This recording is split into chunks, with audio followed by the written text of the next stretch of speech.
Bonsoir à tous et bienvenue dans votre émission Sans détour, consacrée ce soir à une problématique récurrente, voire omniprésente, à savoir la vie chère, de manifestations en protocole d'accord, de gel des prix en observatoire. Les initiatives se succèdent, mais avec quels résultats? Quelles réformes faut-il mettre en place? Le pays est-il prêt à les assumer? 5 invités experts, acteurs du monde économique ou syndical, sont là ce soir pour en débattre, mais avant de leur donner la parole, je vous rappelle que vous pouvez vous aussi participer à ce débat. Nous attendons vos commentaires sur Twitter via le hashtag SansDétourNC, des tweets qui seront affichés à l'écran tout au long de l'émission, via également vos questions sur Facebook, via la page NC Première. Nos invités y répondront à la fin de l'émission. Je précise que le président du gouvernement, Philippe Germain, n'a pas souhaité débattre de la vie chère sur ce plateau. Imelda Guazavos, bonsoir. Bonsoir. Vous êtes mère de 5 enfants, vous habitez à Yahweh et vous venez ce soir témoigner, on vous en remercie, de votre quotidien, tout simplement, vous qui rentrez dans cette case statistique de la classe moyenne. Didier Guénon-Janson, bonsoir, vous êtes le porte-parole de l'intersyndicale Vie chère. Françoise Kerjon, vice-présidente de l'UFC Que Choisir. Bonsoir. Alexandre Gauthier, vous êtes le directeur de l'ISEE. Et enfin Hubert Bantoni, vous êtes le président du syndicat des importateurs et distributeurs de Nouvelle-Calédonie. Alors je le disais en introduction, la vie chère est au cœur des préoccupations depuis 10 ans, en tout cas dans les discours. Est-ce que selon vous les choses ont peu ou prou changé? Je vous pose la question à vous pour commencer, Didier Guénon-Janson. 2 ans après la manifestation qui avait, on s'en rappelle, ramené près de 15 000 personnes dans les rues, l'intersyndicale remonte au créneau. Est-ce à dire que vous avez fait tout ça pour rien? Ah non, pas du tout. D'abord, c'est pas il y a 2 ans, vous parlez de 2013. Je rappelle qu'avec cette intersyndicale, la première manif en Nouvelle-Calédonie, c'est 2006. On a remis ça en 2011. Avec 3 manifs, une à Nouméa, une à Koné, une à Lifou. Et on a signé les accords économiques en 2012, et on a remis ça par une grève générale en 2013. Alors pour vous, qu'est-ce qui a changé? Vous voyez qu'on a de la constance. Mais est-ce que des choses ont changé, des choses ont bougé? Il y a une chose principalement sur laquelle l'intersyndicale a totalement gagné. C'est la sensibilisation à ces problèmes-là en Nouvelle-Calédonie. Moi, je me souviens encore en 2011, il y a des acteurs économiques et politiques qui nous disaient qu'il n'y avait pas de problème de vie chère. C'était un ressenti qu'il y avait dans le pays. Aujourd'hui, je pense que tout le monde, tous les acteurs économiques, même les politiques aujourd'hui, reconnaissent qu'il y a un problème de cherté de la vie en Nouvelle-Calédonie. Alors maintenant, une fois qu'on le reconnaît, une fois qu'on est tous sensibles à ça, c'est comment on amène les remèdes. Et très clairement, je le dis parce que je suis confronté à ça quand je vais dans la rue, les Calédoniens, y compris qui ne sont pas des gens qui sont dans nos organisations syndicales, m'interpellent tout le temps, m'engueulent même, parce que ça ne change pas assez vite, ça ne va pas assez vite. Mais le problème pour réformer ce pays, ce n'est pas l'intersyndicale tout seul qui peut le faire. Il faut en face de nous des partenaires économiques qui veuillent bien y aller. Je pense qu'ils ont mis du temps, mais qui sont prêts aujourd'hui à discuter. Et il faut quand même celui qui légifère dans ce pays, il faut le politique. Et excusez-moi, mais le politique n'a pas prouvé pendant toutes ces dernières années, malgré les accords qu'il a signés avec l'intersyndicale, n'a pas prouvé de grand dynamisme sur le problème des réformes. Et on va en discuter, je pense, ce soir. Il y a un certain nombre de réformes qui ont été faites, mais qui aujourd'hui ne fonctionnent pas du tout, parce que pas en place. La haute autorité de la concurrence, l'observatoire des prix et des marges. Il y a un certain nombre de choses aujourd'hui qui ont été faites, mais qui ne fonctionnent pas parce qu'elles ne sont pas en place et on ne sent pas, nous, c'est un peu le coup de gueule de hier avec l'intersyndicale, on ne sent pas réellement de dynamique derrière ça.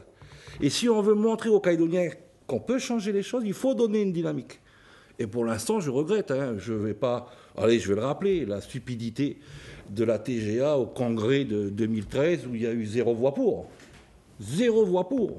Alors la TVA, on y reviendra, c'est forcément dans les solutions à long terme. Hubert Bantoni, vous représentez un petit peu ce soir ces acteurs économiques. Est-ce que, oui, vous reconnaissez qu'il y a un problème de vie chère? Et est-ce que, oui, vous avez, j'allais dire, sincèrement l'intention de contribuer à lutter contre?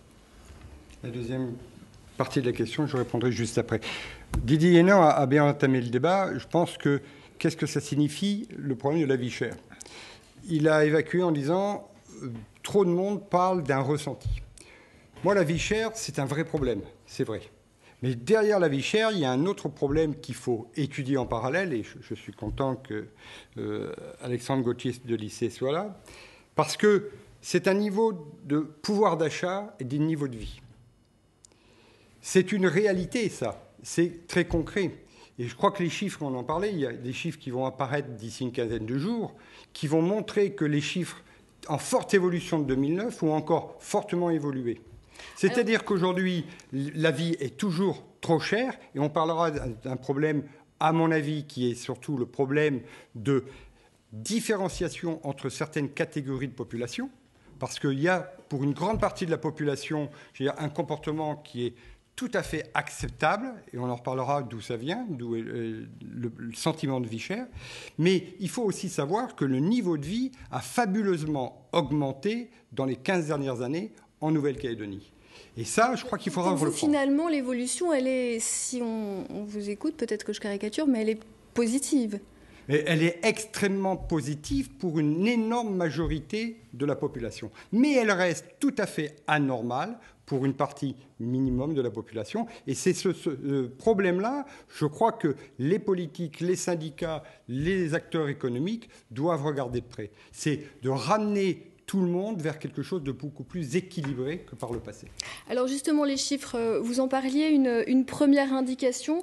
Alexandre Gauthier, on vient de l'aborder, la vie chère, c'est finalement un ratio entre le niveau des prix et les revenus. Donc on va le voir à l'écran. Que nous disent les chiffres sur les dernières années? Est-ce que ce pouvoir d'achat s'est dégradé ou au contraire, est-ce qu'il s'est stabilisé?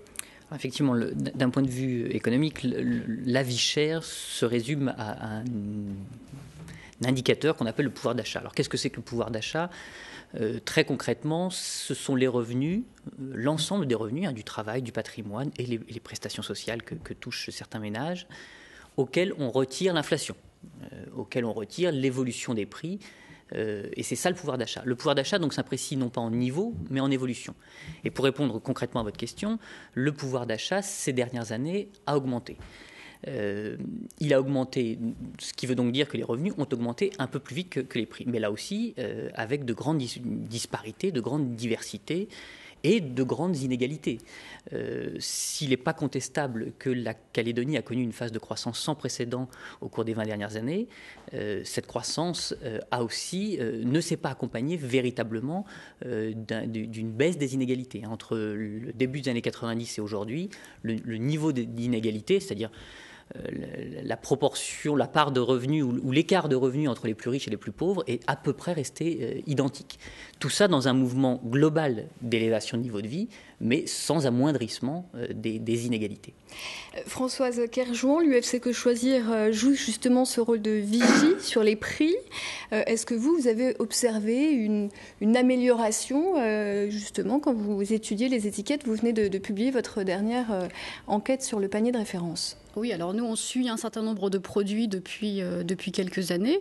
Ce qu'on a vu récemment, c'est à l'occasion de la mise en place du plafonnement des prix et des produits à moins 10%, une baisse sur notre panier, sur l'ensemble des produits que nous, on suivait.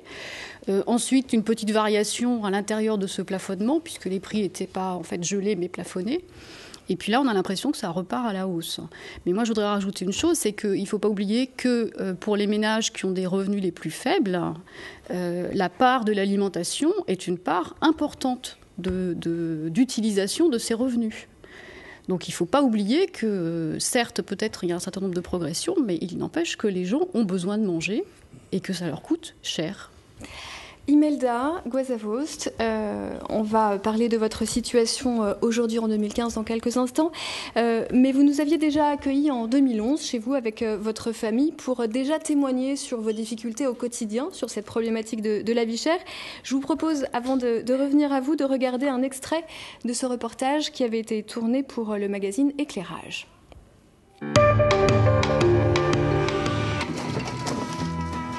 Nous sommes à Yaoué, chez la famille Guazavost, un ménage comme tant d'autres que les statistiques auraient tendance à ranger dans la classe moyenne. Et pourtant, pour Imelda, Jean-Claude et leurs 5 enfants, la vie chère est une réalité. Il y a 15 ans, Jean-Claude gagnait le triple du salaire minimum. Aujourd'hui, son salaire est seulement 0,7 fois supérieur au SMG. Moi, je suis tourneur fraiseur, mécanique d'entretien général. J'ai passé un CAP au CFPA de Bourail. Et là, arrivé à 30 ans, je suis toujours à 200 000. Il n'y a pas d'évolution. Et je ne peux pas faire d'économie.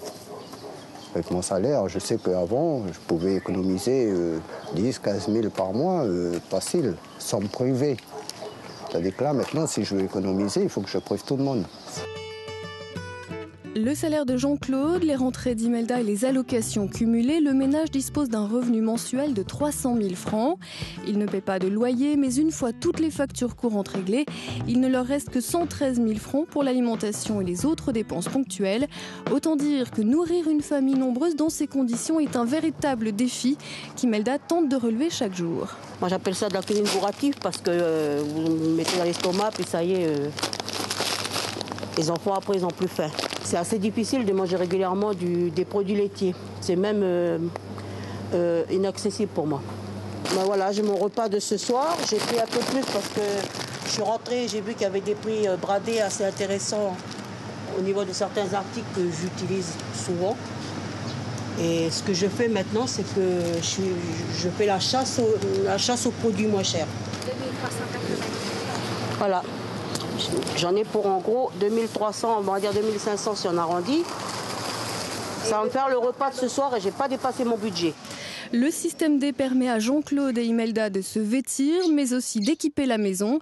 Mobilier, cuisine, parquet, carrelage, étagère, kiosque, tout est récup.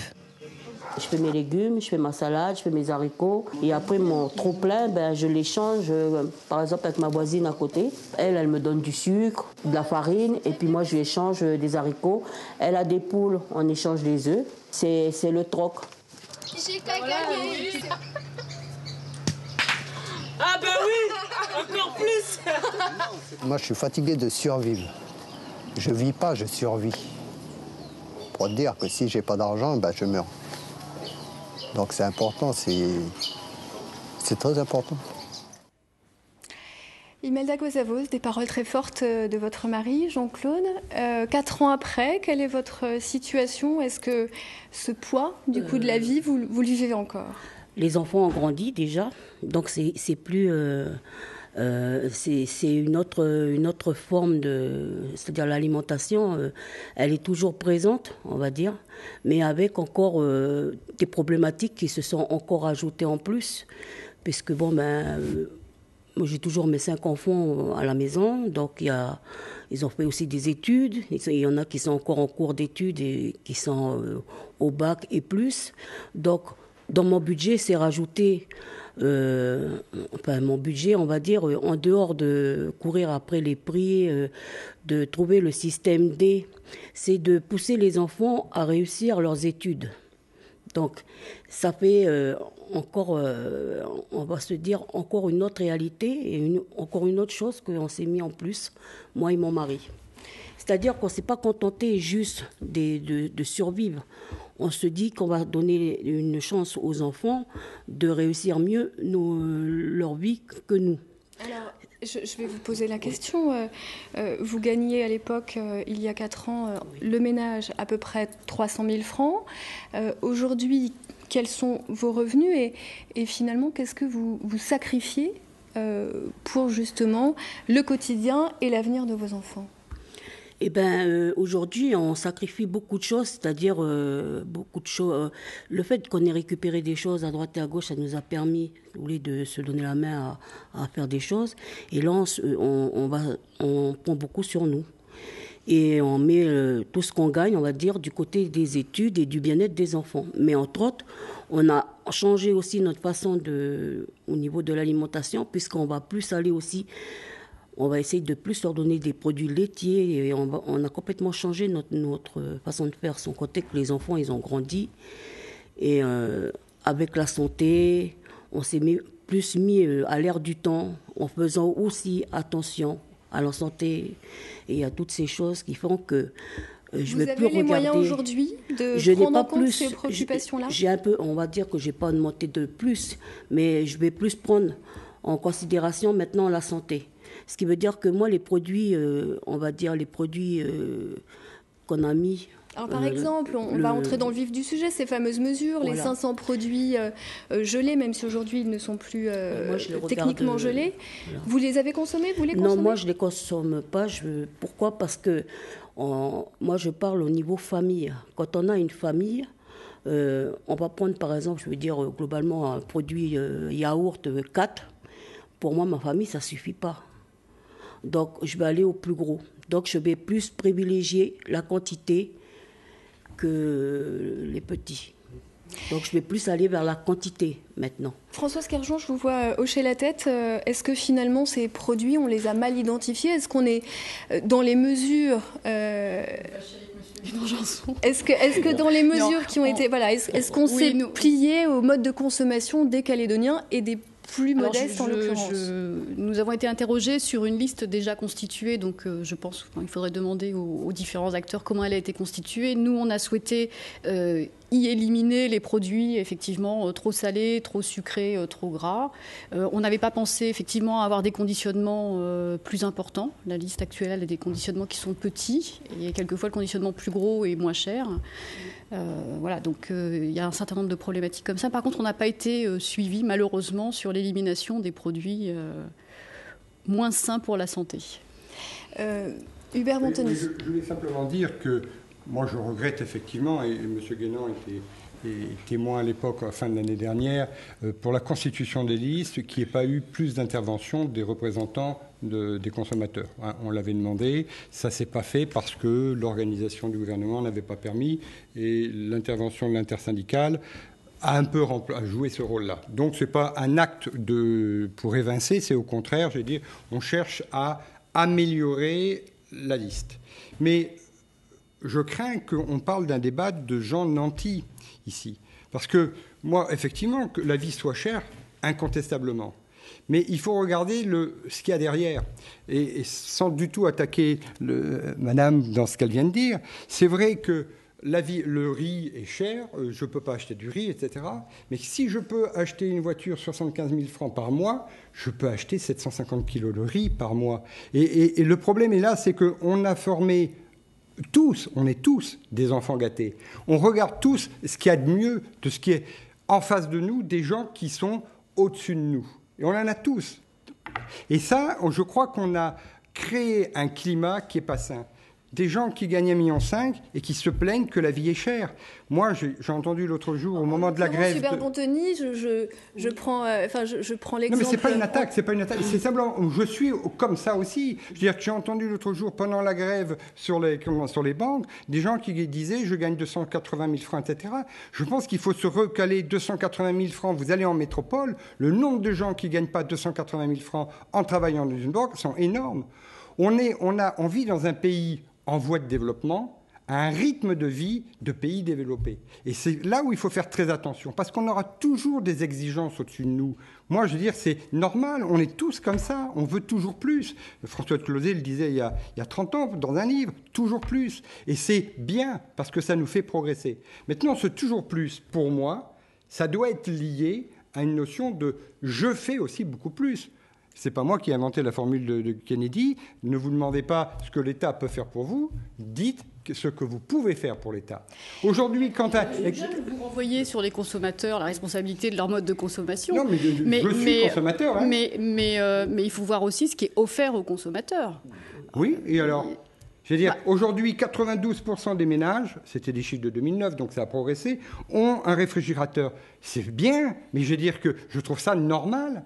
Mais il y a 25 ans, vous étiez avec des chiffres, il faudrait les reprendre, je ne les ai pas, mais vous devez les avoir. Vous aviez des éléments qui étaient immensément en dessous. Aujourd'hui, il y a plus de numéros de téléphone mobile que d'habitants. Mais je comprends pas où vous voulez en venir. Mais je veux dire qu'on est dans un pouvoir d'achat qui a fabuleusement augmenté, mais qui n'a pas réduit les écarts dont on parlait tout à l'heure, en disant, c'est vrai que certaines personnes ont été décrochées, n'ont pas été accompagner ce pouvoir d'achat aussi fort. Mais les gens, même les plus faibles, ont fortement augmenté dans le pouvoir d'achat. Et il ne faut pas confondre ça. Dernier point, on parle d'inflation. Et moi, quand je lis que l'inflation augmente sur 43 produits, je dis c'est pas sérieux. On ne fait pas une inflation face à l'ISEE qui vous dit l'inflation, elle est de 0,20% en un an. Chiffre de l'ISEE, produit par l'ISEE. Oui, avec l'énergie, mais tout les fruits et légumes, un certain nombre de choses. C'est ça le pouvoir d'achat. Attendez, une chose. Nous, on a réclamé... Vous avez 43 produits. Ça ne veut rien dire, 43 produits. Mais on Moi, je vous fais une inflation à 10% ou une inflation à moins 10. Un petit peu technique. Didier Guénon-Janson. Je vais intervenir sur plusieurs choses. Sur cette histoire de gain du pouvoir d'achat en Nouvelle-Calédonie, oui, il faut regarder où il y a des gains de pouvoir d'achat. Et je rappelle quand même à tout le monde qu'on a passé le SMG en Nouvelle-Calédonie en 2000, qui était à 72 ou 73 000 francs, on l'a passé à 150 000 francs. Oui, cette catégorie-là de gens ont un gain de pouvoir d'achat. On a fait en 2010, si je me souviens bien, 15% d'augmentation, 5% par an sur 3 ans pour ce qu'on appelait les bas salaires. Oui, là, il y a des compensations qui ont été... Mais j'entendais le monsieur tout à l'heure, qui, je crois, est votre mari, qui, lui, n'est pas dans ces catégories-là, dit « je n'évolue pas ». Et c'est tout le problème qu'on dénonce, M. Bantoni, depuis très longtemps. En Calédonie, l'ascenseur social n'existe pas. Donc c'est un problème, là encore. Vous entendez une société d'enfants gâtés, ça vous choque ? Mais bien sûr que ça me choque. Parce que qui est gâté ? Je comprends bien ce que la philosophie que développe M. Bantoni, je ne suis pas forcément d'accord avec. Mais je l'entends bien, oui, ça me choque. Alors justement... Parce que, excusez-moi, je voudrais quand même aller plus loin là-dedans. Il ne faut pas opposer les chiffres de l'ISEE avec les chiffres de UFC Que Choisir. Moi, ce qui m'intéresse dans les chiffres de UFC Que Choisir, je ne conteste pas les chiffres de l'ISEE. C'est des trucs, c'est cadré, c'est national, il n'y a aucun souci. Ça prend, je ne sais plus combien, 15 000, 18 000, 20 000 produits.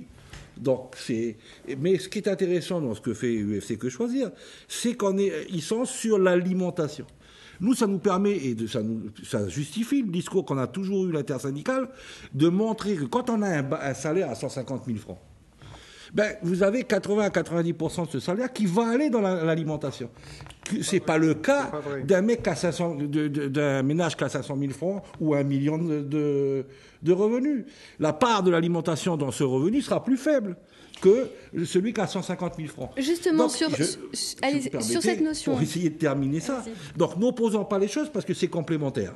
Sur cette notion d'inégalité, justement, quelques chiffres à l'appui. Les 10% des ménages les plus riches, c'est la réalité de la Calédonie, ont un revenu minimum 9 fois supérieur aux 10% des ménages les plus faibles. Alors, en image, ce sera peut-être un petit peu plus parlant. Alexandre Gauthier, qu'est-ce que ce rapport nous dit de la Calédonie ? Finalement, est-ce que dans la norme... on va dire, mondiale, voire si on prend la métropole en exemple, où est-ce qu'on se situe ? En termes d'inégalité, donc de ratio entre les revenus les plus faibles et les plus forts, on est au-dessus, et très nettement au-dessus, de ce qu'on constate en métropole, de ce qu'on constate dans l'outre-mer en général, et même un voisin plus proche de ce qu'on constate en Polynésie. Les inégalités en Polynésie sont toutefois presque aussi importantes qu'en Nouvelle-Calédonie. Ça correspond à la fois à ce que on ressent, ce que le consommateur ressent, et est compatible avec l'idée d'une élévation globale du niveau de vie, avec des effets différents selon les ménages, avec des effets différents selon la période. Monsieur Guénon-Janson disait à l'instant, et c'est tout à fait vrai, sur la période la plus récente, ce sont plutôt les bas salaires qui ont gagné du pouvoir d'achat, en tout cas plus vite que les classes moyennes, en particulier grâce au coup de pouce sur le SMG entre 2009 et 2012. Bon, finalement, si on l'a dit, 10 ans, vous disiez la première marche c'est 2006, l'intersyndicale, la marche de 2013. Est-ce que finalement, si les choses ne bougent pas, c'est parce que la vie n'est pas vraiment chère pour tout le monde ? Moi, je voudrais dire une chose. Je pense qu'avec tout ce qui a été fait, parce que beaucoup de choses ont été faites, je ne peux pas refaire l'histoire. Je voudrais bien savoir si on n'avait pas fait ces choses-là, où on en serait aujourd'hui. Mais c'est vrai que le consommateur, les Calédoniens en règle générale, je vous dis, quand je suis dans la rue, moi, on m'interpelle souvent. Et pas souvent pour me dire merci. Ouais. Donc, ne voyez pas les choses changer.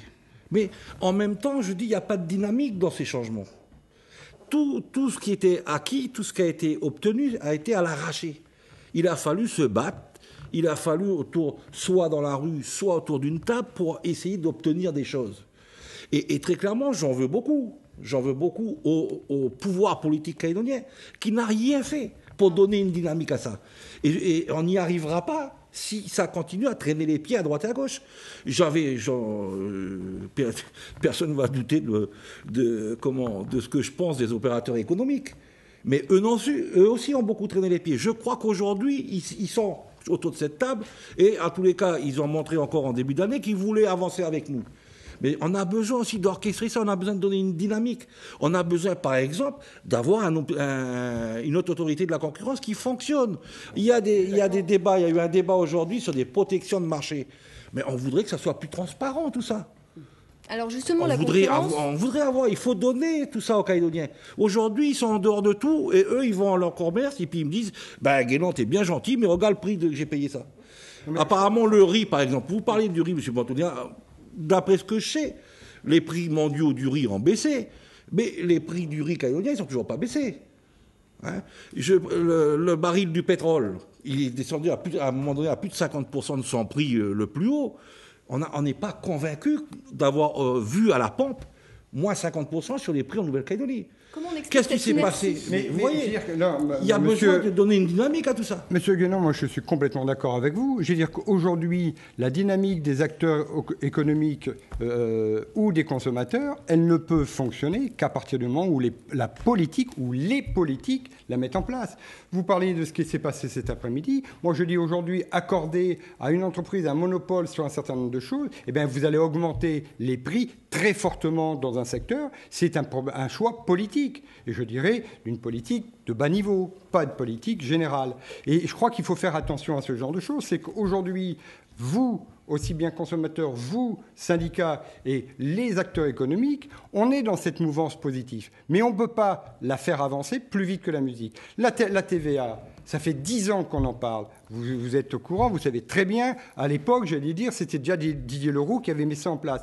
Elle a été votée en 2013. Elle va être remise à plat en truc. Et s'il n'y avait pas une réaction des syndicats et des acteurs économiques, elle serait encore attendue pendant des années, je ne sais pas combien de temps. Mais quand on sait dans les acteurs économiques, et on l'a dit ces derniers jours au gouvernement, qu'il va falloir au minimum 6 à 8 mois pour que les acteurs économiques puissent s'adapter, eh bien il ne faut pas dire que c'est eux qui traînent les pieds.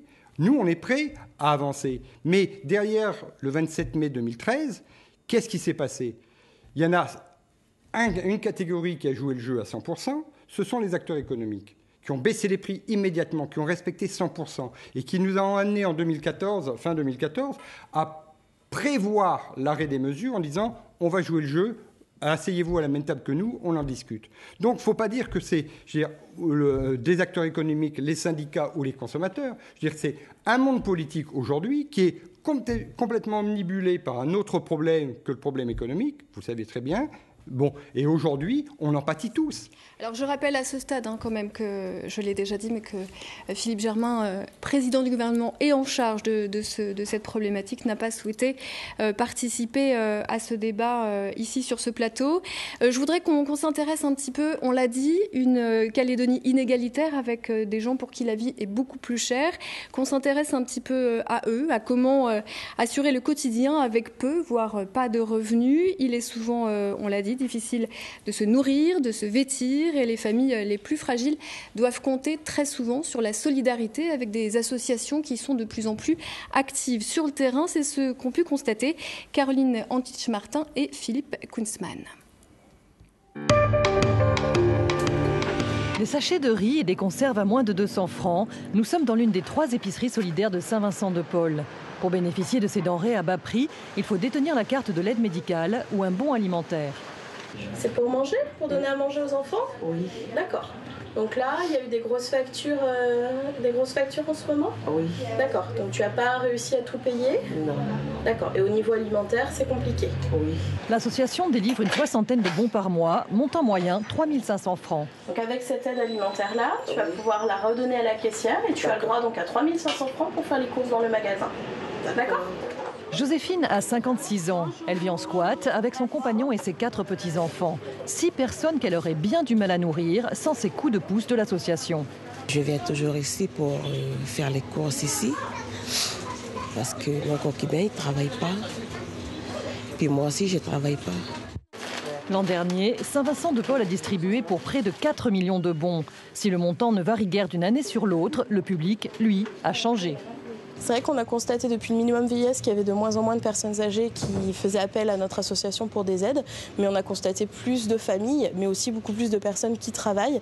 Donc on se rend compte que finalement l'emploi n'est pas forcément un gage de qualité de vie et de finances aisées pour s'alimenter. Le travail n'est plus un rempart contre la pauvreté. En province sud, 10% des ménages dont le chef de famille travaille vivent en dessous du seuil de pauvreté. En province nord, 20% et dans la province des îles Loyauté, 36%. Si l'alimentation constitue près de la moitié des dépenses des ménages pauvres, l'habillement compte pour 20%. Pour aider les familles, plusieurs vestiboutiques ont vu le jour. La petite dernière vient d'ouvrir à Païta. La boutique s'adresse à tous, le vestiaire uniquement aux plus démunis. La partie vestiaire, ça se passe pour des gens en difficulté. Ils vont avoir une assistante sociale. Ils viennent nous voir, comme par exemple, là j'ai une maman avec 2 enfants. Et nous lui donnons des pantalons, des vêtements, des affaires pour la maison, ce dont ils ont besoin. Au-delà du service rendu, la Vestiboutique est avant tout un lieu d'accueil et d'information. La population de Païta et des environs avait besoin d'un lieu comme cette Vestiboutique parce que nous mettons loin, les bus sont chers, la vie est de plus en plus difficile. Donc nous avons cet aspect Vestiboutique pour les attirer, entre guillemets, mais également un accueil maman. Nous avons des personnes qualifiées pour les renseigner sur ce qu'elles peuvent faire, trouver des lieux d'assistance sociale, de médecins, de dentistes. On les renseigne ici. En Nouvelle-Calédonie, 53 000 personnes, soit 17% de la population, vivent en dessous du seuil de pauvreté. Alexandre Gauthier, justement, cette partie de la population qui finalement peine plus que les autres, est-ce que vous lisez, vous avez un regard sur son évolution, sur ses modes de consommation, sur ses difficultés ? Oui, on regarde ça avec attention. Déjà, je pense qu'il est intéressant quand même de préciser ce qu'est le seuil de pauvreté, ce qu'est donc le taux de pauvreté, et qui sont ces personnes qui vivent, 53 000, ça a été cité dans votre reportage, qui vivent sous ce seuil de pauvreté. Le seuil de pauvreté, c'est un niveau de revenu relatif, c'est-à-dire relatif à l'ensemble de la population. On est pauvre par rapport aux autres. On n'est pas pauvre dans l'absolu. Ce que je veux dire par là, c'est que le seuil de pauvreté, c'est-à-dire le seuil de revenu en dessous duquel on est considéré statistiquement, et pardon, en termes de pauvreté, la statistique a ses limites, mais statistiquement comme pauvre, et ben ce seuil de pauvreté, il s'est beaucoup élevé. Aujourd'hui, on est pauvre avec plus d'argent que qu'il y a 20 ans, quand on était considéré comme pauvre. Mais le coût de la vie a augmenté depuis 20 ans. Il y a une certaine logique aussi. Il a aussi augmenté. C'est donc un seuil relatif qui prend en compte aussi dans son calcul tous ceux qui ont gagné beaucoup d'argent, dont le pouvoir d'achat a beaucoup augmenté sur cette période-là. Donc, en matière de ménages pauvres, effectivement, ça a été dit dans le reportage et tout à l'heure par mes collègues, la part de l'alimentaire est bien plus importante. 20% pour l'ensemble de la population, jusqu'à 50%, ça a été dit dans votre reportage, jusqu'à 50% pour les ménages les plus pauvres. Il faut aussi noter qu'une partie de la consommation alimentaire de ces ménages pauvres est compensée par une autoconsommation, c'est-à-dire une consommation non monétaire. Voilà, via les associations, Imelda en parlait aussi, ce fameux système D, cette solidarité. Est-ce que ça se mesure ? Est-ce que finalement, ce n'est pas l'augmentation de ce système-là qui compense cette vie chère ? Bien, plutôt non. C'est-à-dire que oui, l'autoconsommation, c'est-à-dire la part de ce qui en général relève de la consommation alimentaire non monétarisée, c'est pour les ménages pauvres à peu près 20%. 20% de leurs revenus sont non monétaires, et ça couvre une partie, alors jusqu'à la moitié de leur consommation alimentaire. Mais à votre question, est-ce que cette part-là, est-ce que ce non-monétaire-là s'accroît ? Eh bien, plutôt non. C'est-à-dire que les ménages, de plus en plus, sont salariés. Le salariat est en progression et ça laisse probablement moins de temps, ou en tout cas ça laisse moins de place au champ, à la consommation, à l'autoconsommation, à la production pour sa propre consommation. Donc non, cette partie-là ne compense pas davantage qu'auparavant. Et il faut aussi noter que parmi ces ménages pauvres, il en est une catégorie qui prend de l'ampleur. Ce sont les ménages pauvres en zone urbaine. Et ces ménages pauvres en zone urbaine ont des difficultés aussi extrêmement importantes parce que eux, justement, ne peuvent pas se soustraire aux contraintes de la vie urbaine et en particulier du logement. L'exemple d'Imelda était très intéressant. Il était dit dans le reportage qui la concernait qu'une bonne partie de ses revenus était consacrée à l'alimentaire, mais finalement une assez faible partie au logement. Or, pour les ménages pauvres qui vivent en zone urbaine, eux sont contraints à se loger et le logement, c'est un poste extrêmement important de la consommation et des dépenses. Imelda, on vient de voir là, on s'est un petit peu focalisé sur les gens, voilà, on parle de pauvreté. Je l'ai dit, si on prend les statistiques, vous êtes la classe moyenne de la Calédonie. Ça vous choque que je vous dise ça finalement? Oui, parce que quand on ne doit pas généraliser. Parce que dans une classe moyenne, il y a plusieurs degrés, on va dire. On a la classe moyenne plus près du seuil de pauvreté. Après, on a celle qui est au milieu et celle qui est un peu plus haute. C'est ça qu'il faut différencier aussi. Donc moi, quand je parlais du système D, c'est-à-dire qu'on ne tient pas trop compte de la classe moyenne et des différents de nos revenus, en fait. On n'est pas assez pauvre pour pouvoir bénéficier de certaines aides et on n'est pas assez riche pour pouvoir vivre mieux et vivre bien. Est-ce que vous avez le droit, a priori vous n'avez pas droit à la CMU? Moi je suis patentée, j'ai une petite patente, je dis bien une petite patente parce que à chaque fois qu'on met les gens dans une catégorie, on les met dans une patentée, automatiquement on s'imagine que la patentée se fait automatiquement bien alors que c'est absolument pas vrai. Mais par rapport à ma patente, je ne peux pas bénéficier de certaines aides qu'on donne à la classe beaucoup plus petite, par exemple comme à l'aide médicale. Moi, quand j'ai des coûts, je n'ai pas l'aide médicale, je ne peux pas l'avoir. En tant que patentée, je ne peux pas l'avoir. Donc moi, dès que c'est dentiste, docteur ou quoi que ce soit, ça a un coût. C'est un coût que je dois débourser en dehors de l'alimentation. Est-ce que ça vous empêche, pour vous ou pour vos enfants, justement, d'aller chez le docteur? Pour les enfants, on essaye le plus de le faire pour les enfants. C'est surtout pour nous que ça nous pénalise parce que c'est nous qu'on va éviter d'y aller et on va tout faire pour nos enfants. Je parlais des études. Pareil pour les études. On a un système aussi... Moi, je peux pas je vais pas faire le procès de tous les systèmes. Un système, c'est un système. Mais j'ai des enfants qui vont dans des écoles privées. Je n'ai pas demandé à ce qu'ils aillent dans des écoles privées, mais les branches qu'ils ont pris font qu'ils sont dans des écoles privées où ça a un coût qui vient encore s'amputer sur mon pouvoir d'achat. Quand je dis un coût, on a beau dire que l'école est gratuite, ce coût-là, il faut quand même que je le règle à la fin des études ou d'une manière ou d'une autre pour qu'on arrive à les payer. Ça, c'est encore un coût. Donc, toutes ces petites choses mises à côté les unes des autres font que on est la classe sociale, on va dire, la plus pauvre.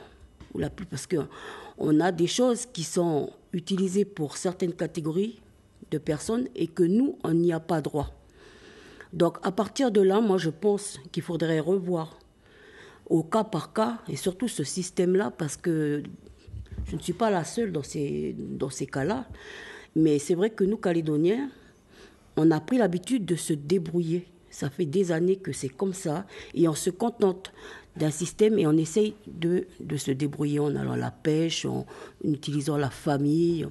Mais arrivé à un moment, on ne pourra pas toujours utiliser ce système-là parce qu'on vit à l'ère du temps.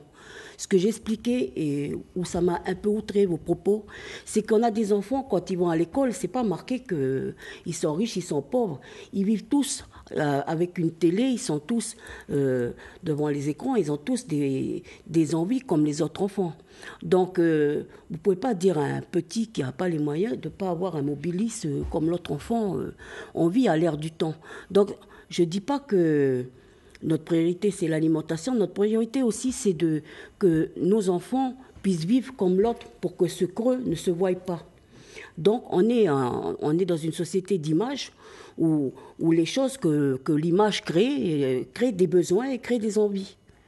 Donc, moi, je comprends tout à fait ça et j'approuve totalement ce que vous dites, mais on est bien là, en dehors du problème de la vie chère, on est dans un problème de système de vie, c'est-à-dire qu'aujourd'hui, on est confrontés tous à un système qui est de plus en plus ouvert. Et c'est pas M. Guénan qui me dira, qui est calédonien depuis longtemps aussi, mais l'évolution du monde... Non, mais je veux dire que par rapport à des gens comme nous qui sommes peut-être arrivés, même il y a 30 ans, on n'est pas calédoniens, on nous le fait remarquer. Mais il faut quand même savoir que cette évolution dont vous parlez, c'est une confrontation au monde, à la mondialisation, auquel on est confronté, et on est un pays en voie de développement, confronté à un monde, j'allais dire, qui est au niveau occidental. Alors, et on veut vivre, et c'est tout à fait normal, de façon occidentale, et on n'a pas, entre guillemets, les moyens. Et on a l'aide nationale, qui est énorme pour le territoire, parce que s'il n'y avait pas cette aide nationale,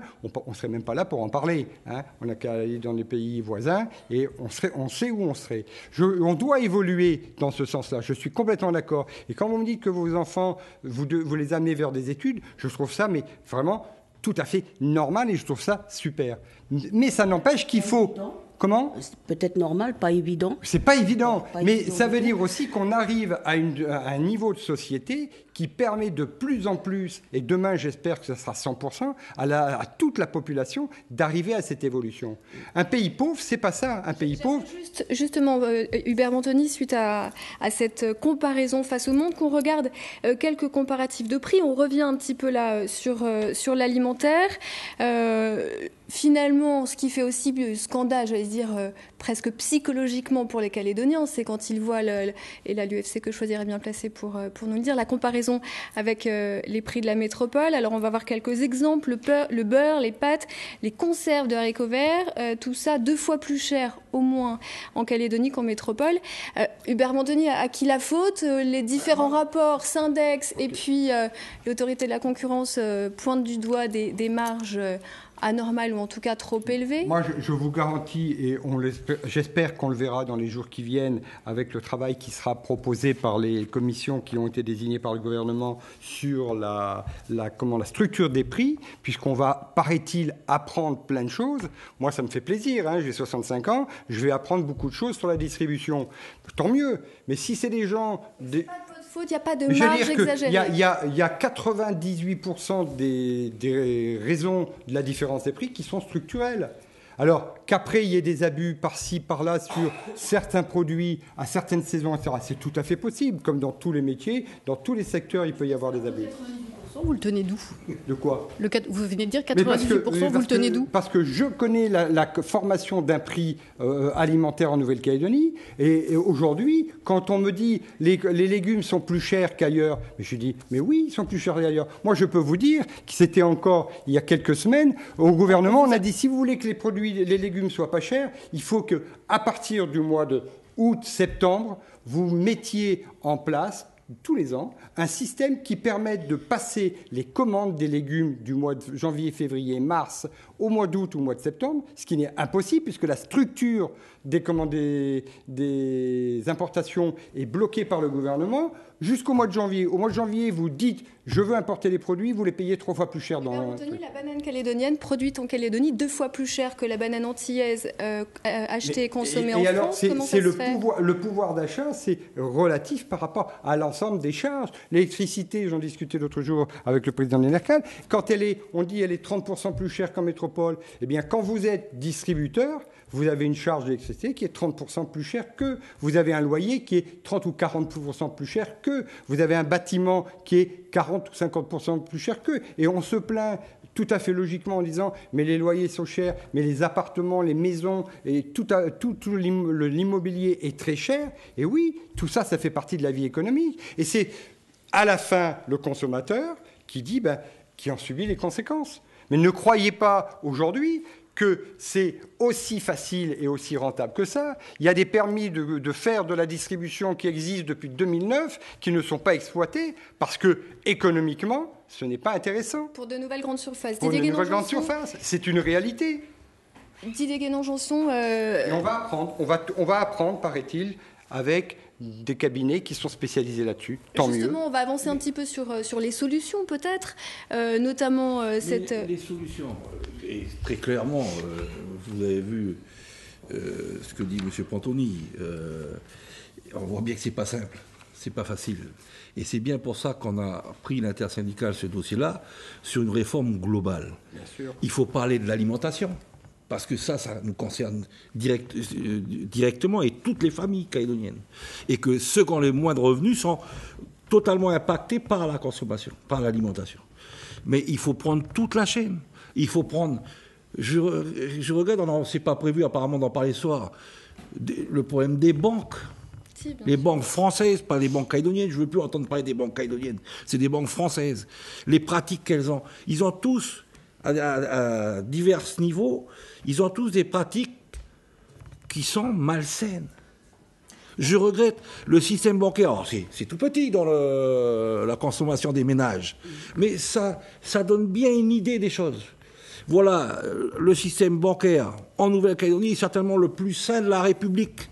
Quand je dis la République, c'est la France et toutes les outre-mer de la République.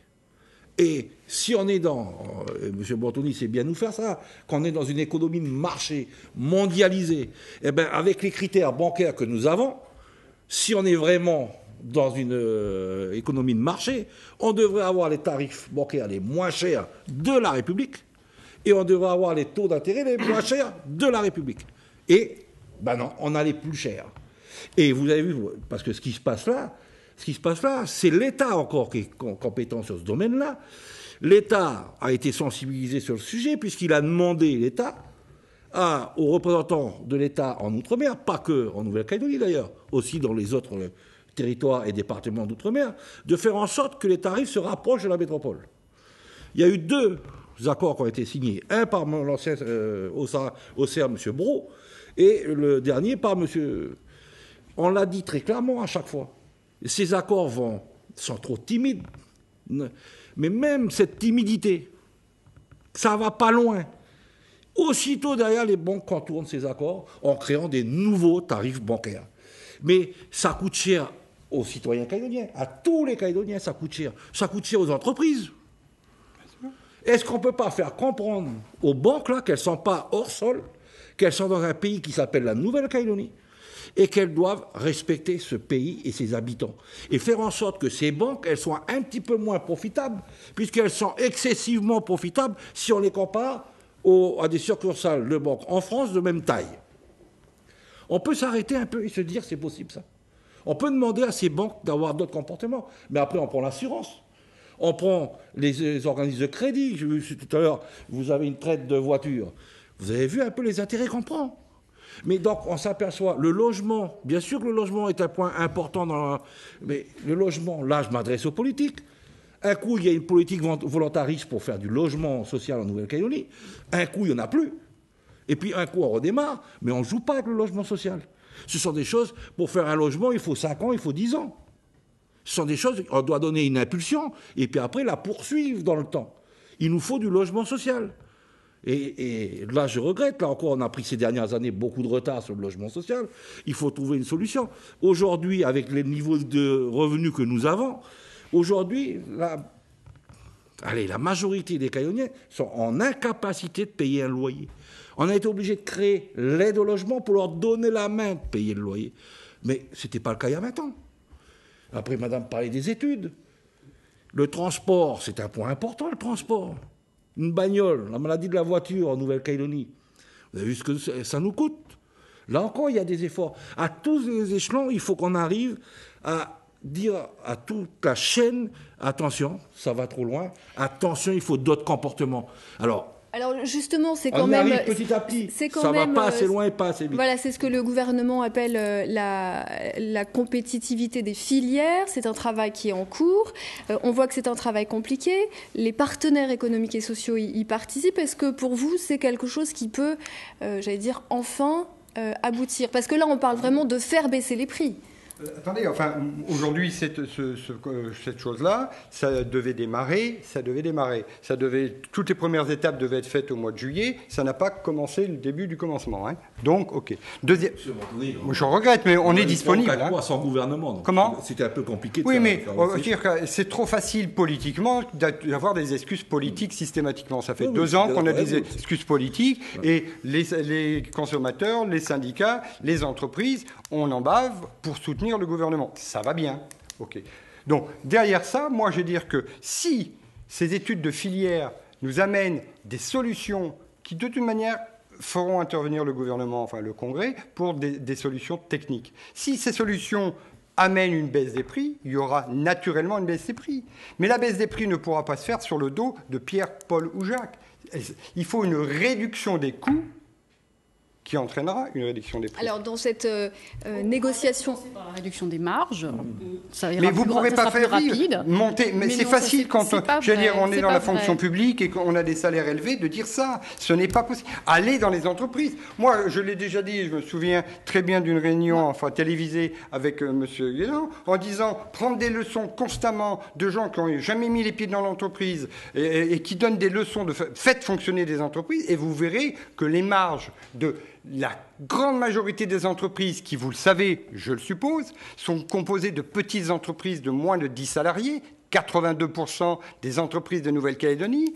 Croyez-vous qu'elles font les marges ? C'est pas 10 groupes qui font des marges. Je vous parle de la grande distribution. Mais la grande distribution, ne pensez pas que la grande distribution gagne de l'argent plus qu'en métropole. Hubert Bonteny, plus qu'en métropole. En pourcentage. Mais en valeur absolue, je ne suis pas persuadée que... Mais en valeur absolue, bien entendu, puisqu'elle paye plus aussi. Après tout ce qu'elle va racheter, elle le paye plus cher. Bénéfice, je vous parle de bénéfices. Mais oui, les bénéfices... Quel est le bénéfice des grands distributeurs ? Ils servent à réinvestir dans... Enfin, l'économie, c'est autre chose qu'une vision, je veux dire, administrative des choses. Je vous en supplie. Allez dans les entreprises. Et moi, je suis complètement d'accord pour vous inviter avec le MEDEF, avec les autres confédérations patronales, pour aller voir la réalité de la vie des entreprises. Parce que la réalité des citoyens, elle est difficile, et je suis d'accord. Elle est inégale, et je suis d'accord. Mais ne croyez pas que la vie des entreprises, que 4 ou 5 entreprises soient le modèle de la Nouvelle-Calédonie, ça représente 4-5 entreprises. Ne dites pas les 10 ou 12 000 entreprises du territoire sont comme ça. Moi, pour le moment, j'ai parlé de grande distribution. Hein. Mais la grande distribution, vous parlez de 2 entreprises. Il y a 2 entreprises de distribution. 70% des parts de marché.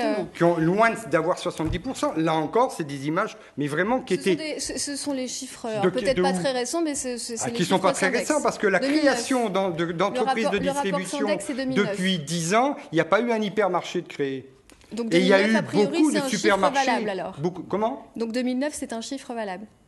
C'est un chiffre qui restera valable, mais il s'est créé depuis des supermarchés, des choses comme ça, qui ne sont pas la grande distribution. Et faites attention dans vos éléments. Je vous dis, travaillez, si vous voulez qu'on travaille ensemble, on est complètement d'accord. Mais ne sortez plus des chiffres en disant progression de 3% quand l'ISEE dit prix stable. Je veux dire, il y a un moment, vous mettez dans la tête des gens... L'ISEE n'a pas... Vous revenez sur ce point-là. On va avancer un petit peu, il nous reste quelques minutes. J'aimerais qu'on parle, on a déjà abordé, mais de la TGA version calédonienne. Elle fait partie justement de l'agenda économique, fiscal et partagé, et social partagé.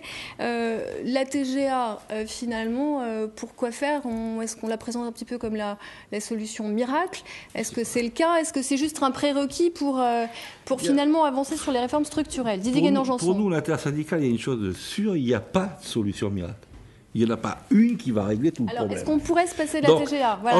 En termes de fiscalité, aujourd'hui, ce que nous avons toujours dénoncé au niveau de l'intersyndicale, c'est que la fiscalité indirecte est trop forte en Nouvelle-Calédonie. Et cette fiscalité indirecte... Sur la consommation, précisons. Mais bien sûr. Ces droits d'entrée et autres. Mais quand je prends toujours, moi, je n'ai pas ma bouteille d'eau, vous me l'avez supprimée en arrivant. Mais quand je prends la bouteille d'eau, je dis toujours, mais qu'est-ce que j'achète ? J'achète de l'eau qu'il y a dans la bouteille, j'achète le plastique qui contient l'eau. Mais j'achète quoi encore ? J'achète des taxes à l'entrée et des... Je ne sais pas, moi, sur ma bouteille d'eau, quelle est la partie de l'eau, de la bouteille, et des taxes et ceci, cela. personne ne sait rien. Donc ça nous empêche de contester. Ça nous empêche de... Personne n'y comprend rien dans tout ça. Donc la TVA, pour moi, elle a cette qualité-là. Elle n'a pas que cette... Elle a aussi des défauts. Il n'y a pas d'impôt juste, il faut dire les choses très clairement, il n'y en a pas. Mais au moins, vous allez avoir un ticket de caisse qui vous dira, voilà la valeur du produit, voilà ce que je paye en taxes, et on va pouvoir enfin avoir un peu de transparence et pouvoir justement là contester les choses. Justement dire, ça on n'est pas d'accord. Donc cette TVA, elle doit aussi nous permettre de supprimer l'ensemble de ces taxes. C'est des taxes d'un autre temps.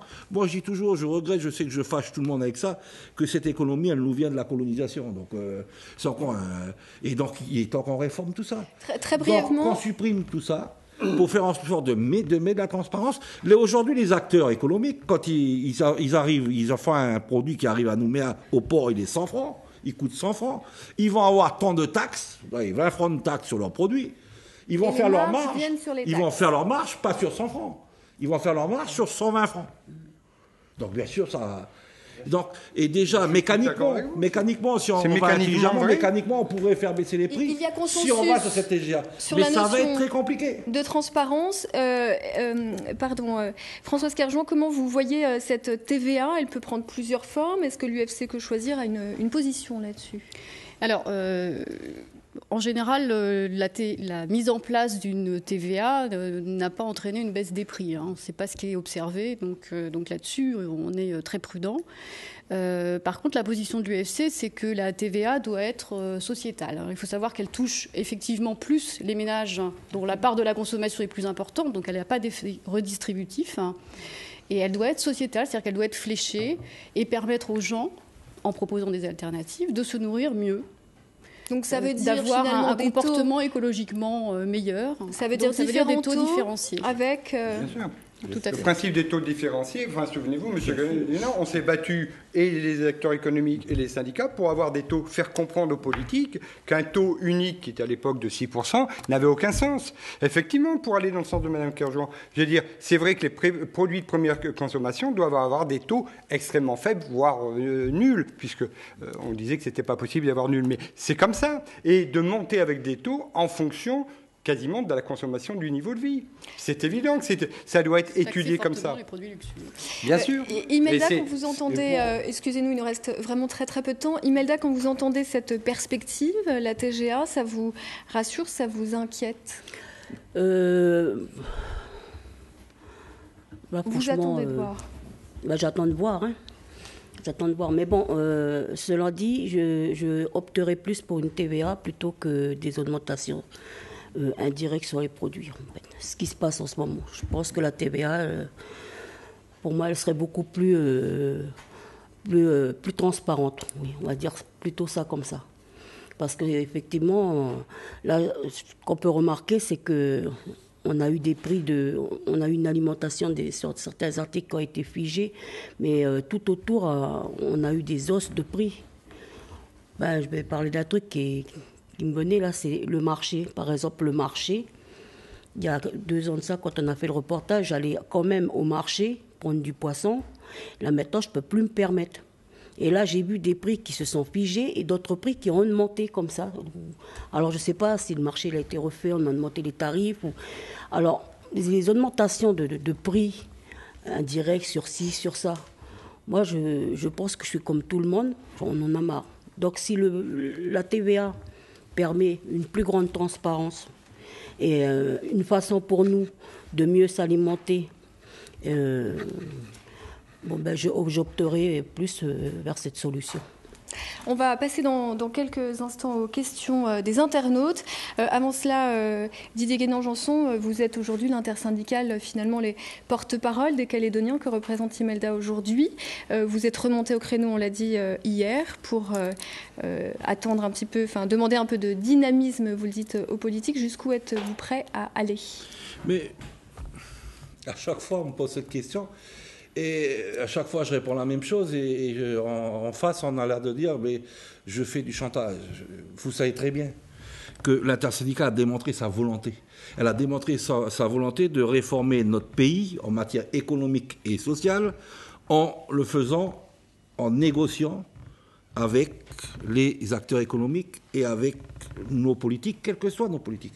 Quelle que soit la majorité qui soit au gouvernement, quelle que soit la majorité qui soit au Congrès. On a démontré cette volonté-là.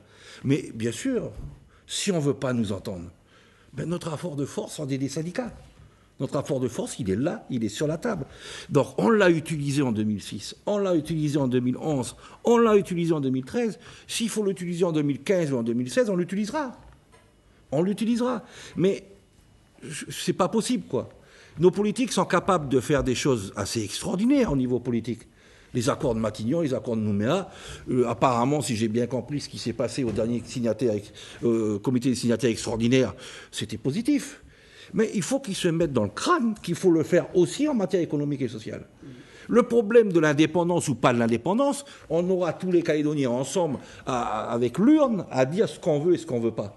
Donc qu'ils le préparent, c'est une bonne chose. Mais qu'ils arrêtent d'être omnibulés par ça. Parce qu'il n'y aura pas de choix. Comment faire un destin commun avec des inégalités aussi criantes ? Il n'y a pas de destin commun avec ces inégalités-là. On passe aux quelques questions d'internautes Didier Guénan-Janson. La première, elle sera pour vous, Hubert d'Antony. Stopper les monopoles et surtout veiller à ce que ceux-ci luttent contre cette vie chère. Je recommence. Stopper les monopoles et surtout veiller à ce que ceux qui luttent contre la vie chère ne soient pas dirigeants ou actionnaires de grandes surfaces à la tête des monopoles. Sinon, ça ne sert à rien. En gros, c'est la collusion entre politique et intérêt économique. C'est une question de Karen. Je dirais que... sur le principe, pour répondre à ça, je dirais que l'économie, c'est trop sérieux pour laisser aux mains des politiques. Donc, moi, je préfère discuter économie avec les syndicats, avec les consommateurs, qu'avec les politiques. C'est clair. Oui, mais en l'occurrence, ce soir, ils ne sont pas là. Notez qu'on ne peut pas faire sans eux. Oui, non, mais ils doivent derrière prendre la mesure économique. Mais on a besoin du politique pour le faire. Pour prendre les règles, oui. Mais pour discuter, je veux dire, aujourd'hui, les gens sont tellement omnibulés par ce problème de 2018 que tout le système économique de 2013 est complètement passé à la trappe. Et ce n'est pas une question des gens de l'économie, ni des syndicats, c'est que, effectivement, sans loi qui approuve, qui appuie les décisions ou les négociations, il ne se passera rien, puisque on est un peu dans le yaourt, là, ça patine, ça patine. J'enchaîne une question de Gilles, alors je vais la résumer un petit peu, qui insiste en effet sur, il y a la problématique des grandes surfaces, etc. Il insiste, lui, sur les services, les banques, on en a parlé, les médecins libéraux, les avocats, les notaires, là où il y a vraisemblablement des profits ou des tarifs bien supérieurs à la métropole. Alexandre Gauthier, est-ce que c'est une réalité ? Est-ce que là, c'est finalement le pan oublié de la vie chère, tout ce qui est service, tout ce qui est... C'est extrêmement important d'ailleurs de signaler, et M. Guénan-Janson parlait de problème global, que c'est bien un problème global. Évidemment que ce qu'on voit parce qu'on l'achète fréquemment, c'est l'alimentaire et le carburant. N'empêche que ça, en moyenne, l'alimentaire, c'est 20% de la consommation des ménages. Donc il ne faut pas se désintéresser du reste, qui est moins volatile, moins visible, moins fréquemment acheté, mais qui est aussi important de réguler, de contrôler, d'avoir en tout cas un regard là-dessus. Et puis comme le problème il est global du point de vue des biens et des services, il est aussi global du point de vue des politiques. Il n'y aura pas de remède miracle. Il y a un certain nombre de mesures, à la fois jouant sur les prix via, par exemple, la compétitivité, la concurrence, mais aussi via des politiques sur les revenus, pour permettre une meilleure régulation, une réduction des inégalités. Le problème, il est global, c'est sans doute pour ça qu'il est complexe d'ailleurs, et long à mettre en œuvre, mais ça ne peut pas se résumer à quelques mesurettes, soit sur l'alimentaire, soit sur d'autres types de produits. Il faut effectivement sans doute raisonner de manière beaucoup plus globale. Toute dernière question, je vous l'adresse Didier Guénan-Janson. Si quelqu'un se sent un peu plus concerné, n'hésitez pas. Non seulement la vie chère, on la constate sur le marché, mais également, Imelda l'a dit, dans les frais scolaires, la cantine, les vêtements. Et puis avec cette question, est-ce que finalement il ne faudrait pas se battre aussi pour élever ces minimums sociaux, ou en tout cas ces allocations, ces aides ? Est-ce qu'aujourd'hui on ne surestime pas un petit peu la classe moyenne ? Mais il va falloir que dans notre pays, on nous dise qu'est-ce que c'est que la classe moyenne. Aujourd'hui, vous demandez, cherchez des chiffres, qu'est-ce que c'est qu'un revenu moyen ? Pour l'instant, ce débat n'a jamais été tranché. Alors, le revenu médian, c'est un petit peu moins de 320 000 francs par mois. Il faut très clairement très clairement qu'on développe et on fasse démarrer enfin dans notre pays l'ascenseur social. Il faut que les gens ne restent pas au même revenu pendant 30 ans dans les entreprises. Il faut que cet ascenseur social puisse un jour ou l'autre démarrer. Et ça, c'est un gros travail qu'on a à faire, là, avec principalement le monde économique. Après, il faut mettre plus de justice. On a un pays à construire. Et ce pays, c'est notre analyse à nous, ce pays, il est aujourd'hui principalement construit et financé par les gens en bas et moyens revenus. Il nous faut une fiscalité plus juste, plus redistributive. Donc, il y a eu trois réformes en fin décembre qui ont fait tomber un gouvernement, pour vous dire que c'est compliqué. Il y a tout un pan sur la fiscalité du capital à revoir, sur les valeurs immobilières, sur les valeurs mobilières. Il y a tout un tas dans le calendrier qui sont arrêtés. Il faut y aller. Il faut vraiment aller sur sa globalité du problème économique. Et tout à l'heure, vous en parlez, je suis assez en colère par rapport à ce que font les banques aujourd'hui, les assurances. Voilà un droit qui est transféré en Nouvelle-Calédonie depuis les années début 80, sur lequel on n'a rien fait. On est complètement hors norme, hors sujet sur les assurances. Par contre, elles aussi, elles se goinfrent. Et ça aussi, ça coûte cher aux Calédoniens et aux entreprises. Donc, les médecins tout à l'heure, les avocats, bien sûr, on peut quand même aujourd'hui se dire simplement, faire comprendre qu'il faut y aller. Et il faut mettre tout ça en dynamique parce que les Calédoniens ont besoin de voir les choses bouger. Cette émission est terminée, vous l'avez compris. Merci à vous 5 d'être venus débattre. Encore beaucoup de questions en suspens, de prochains débats probablement. Merci à vous de nous avoir suivis. Un débat sur la vie chère qui se poursuit demain matin en radio dans l'émission C'est bon à savoir. Anne-Claire Lévesque recevra notamment David Meyer de l'intersyndicale Vie chère pour répondre à vos questions et commentaires au 258 258. Quant à nous, on se retrouve pour un nouveau Sans détour le mois prochain. Un Sans détour qui sera consacré à l'agriculture. Belle soirée à tous.